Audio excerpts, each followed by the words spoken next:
velkomin. Takk. Herru, það KR-ingar næstir á fimmtudaginn. Já. Erfiður leikur. Þetta ekkert óvinnandi verkefni?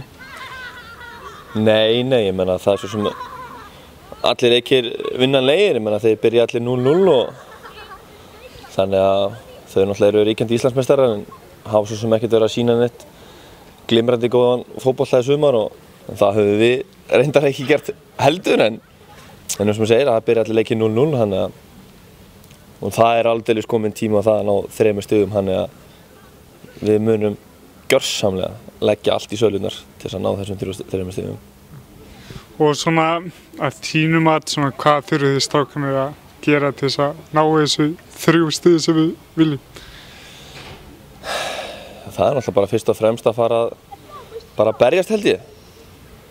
Vinna meira saman í þessu.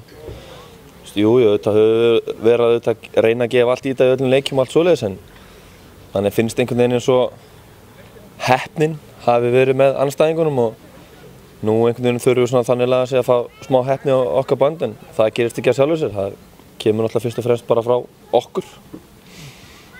Þetta náttúrulega heimaleikur, við viljum auðvitað sem flestir mæti og styðja ykkur og náttúrulega góður stuðningur hlýtur að hjálpa inn á völlinn.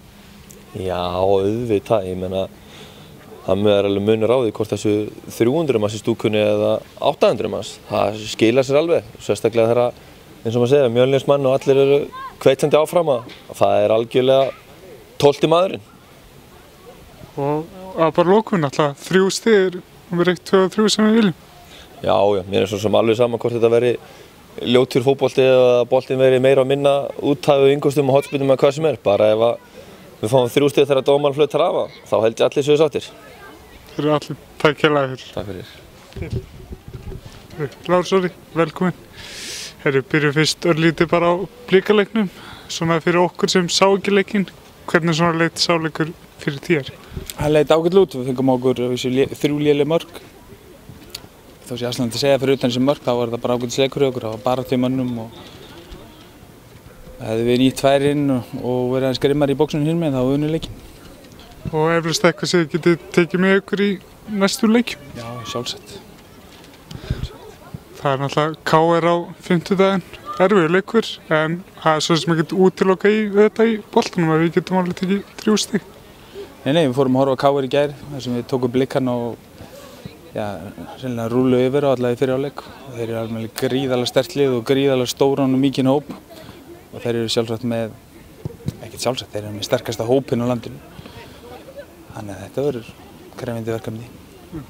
Og eins og bara lykilatriði þegar þetta vera þéttið í baka og nýta færi. Já, það er bara, nú erum menn að standa saman. Við erum frægir fyrir það við Þórsar að standa saman þegar móti blæs. Menn gera lítið að því að vera að rífa kjaft út í bæ.